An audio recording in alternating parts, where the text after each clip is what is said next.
Hey, what's up? I know it's been a while, and to be honest, I really wasn't feeling much. I wasn't feeling called towards sharing much, and that's when I kind of realized I'm being too attached to my own comfort.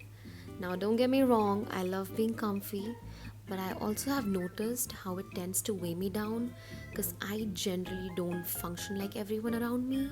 So, this one's a close one. We are going to talk about detachment, so let's get you something to eat and drink while we chit chat about it. Let's just first of all begin with clearing the big air about what detachment really means.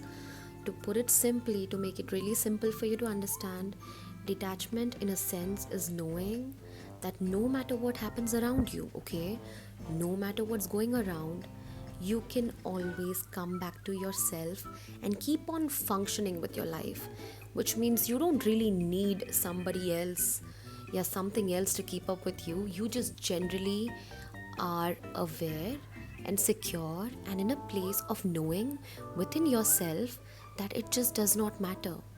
Everything around you is just adding to your life, and you're not sitting there contemplating about what this person is thinking or that person is doing or what is what and what is not.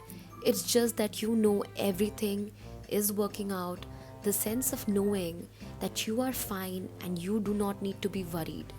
That is what detachment kind of means. So let's start with the basics. Rule number one, it does not matter. It absolutely does not matter what anyone outside of you thinks about you, what anyone outside of you does without you, what anyone outside of you is thinking about. It just does not matter. Keep your head to yourself. Rule number one, and that is how you begin. Basically, in my opinion, all you have to do to begin practicing detachment is avoid taking things personally. Don't let people or situations around you to influence you emotionally.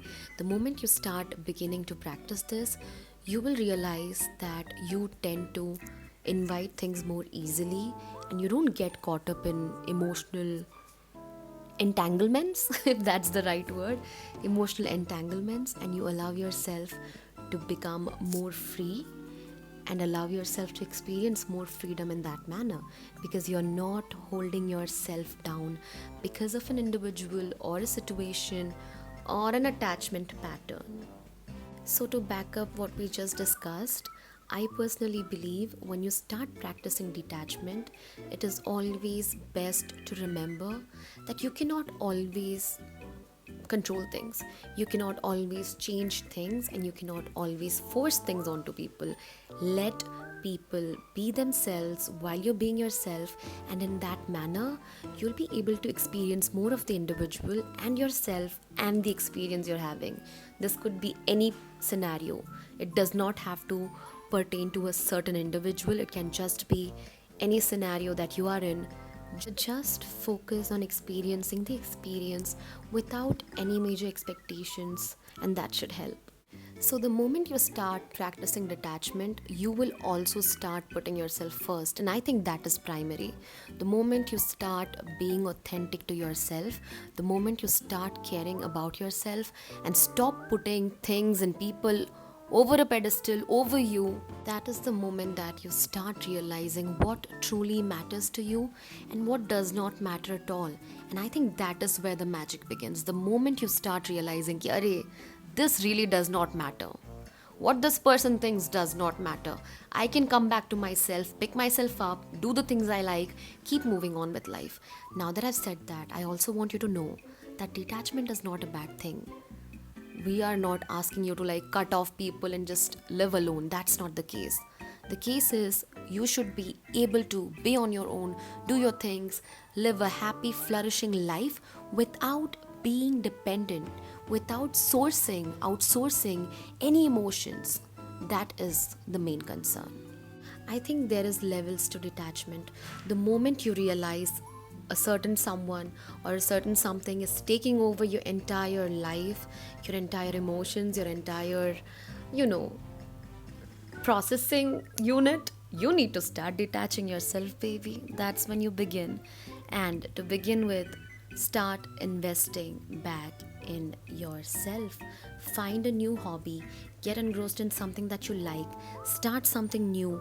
Get back to the old things that you like. There's so many things to do apart from being entirely occupied by this one facet of your life. While you're engrossed in your activities, it is also important to make sure that you're in the right state of mind. And to do this, once again, it's important to keep in mind that things are not meant to be forced.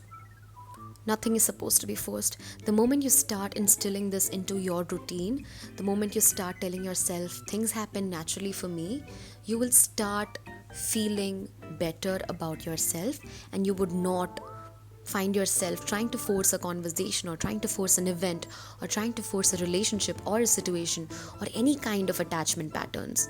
You will just be naturally at peace with yourself. So along with activities to be engrossed in, make sure that you are also focusing on your mindset. The right mindset is what does the magic. So let's brief it up. To begin with, remember to put yourself first. Take off anybody that's on your pedestal. Nope, you don't need their validation. Nope, they don't have to be constantly feeding you attention. Nope, there are better things to do in your life. And yes, you can do anything and everything that you want to. So begin with remembering that you cannot force situations, relations, or connections. While you're at it, remember that what people think of you, what people are doing with and without you, does not really matter unless and until you take it personally. So, anytime you feel yourself overwhelmed with emotions, I want you to just remember that not everything is personal. Maybe they're just having a bad day. Maybe they're onto something. And if you find yourself overly attached to the point that you are sitting there calculating their every move, go back to point number one. Take them off the pedestal. Put yourself first. And to take them off the pedestal, you need to come back and focus on you. Make a list of all the things that you like to do. Make the list of things that you would want to do. Pour more into you, invest more into you, engross yourself in a new hobby, a new activity, something new where you can completely give yourself in, completely put yourself in, and that's how you'll stop putting yourself somewhere else and putting yourself in your own business. Last thing I want you to remember is do not be afraid. Do not be afraid of the uncertainties. Do not be afraid of losing people. Do not be afraid of letting go people. Do not be afraid of experiencing life differently. Even if it's not up to your expectations, do not worry. It will all come around, it will all come down to what you want. If you know what you want and you do not care about what people are thinking, now that is detachment, coming back to the source. And to do that, come back to the first point, put yourself on that pedestal. So until next time, make sure you're doing something you like, not worrying about people and their opinions, being more true to yourself, and not trying to force anything. Just be you.